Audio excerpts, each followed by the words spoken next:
Hi to all, welcome back to Chaitu magical vlogs.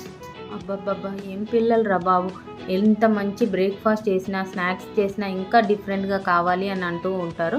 So అందులో భాగంగానే మా పిల్లలకైతే ఇలా చిట్టి దోశలు వేసిస్తూ ఉంటాను.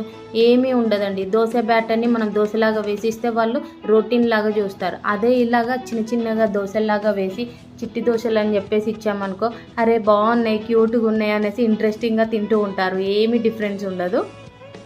చిట్టి దోశలు చాలా బాగున్నాయి, ఇంట్రెస్టింగ్గా ఉన్నాయి అనేసి వాళ్ళు కూడా మంచిగా తింటూ ఉంటారు. నార్మల్ దోశ కంటే ఎక్కువగానే తింటూ ఉంటారు ఇవి.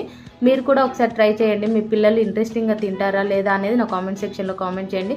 దీనిలోకి అయితే కారపొడి లాలు కుర్మాతో సర్వ్ చేసామంటే వాళ్ళకి ఇంకా డిఫరెంట్ ప్లాన్స్ వస్తాయి. దీన్ని బర్గర్ లాగా చేసుకొని మరీ తింటూ ఉంటారు. ఇలా అయితే ఏముందండి, వాళ్ళ పొట్టలోకి స్నాక్స్, బ్రేక్ఫాస్ట్, లంచ్ వెళ్ళాయా లేదా అనేది మదర్కి ఇంపార్టెంట్. మీ పిల్లల కోసం కూడా మీరు ట్రై చేయండి. వీడియో నచ్చినట్లయితే ప్లీజ్ సబ్స్క్రైబ్ చేసుకోండి.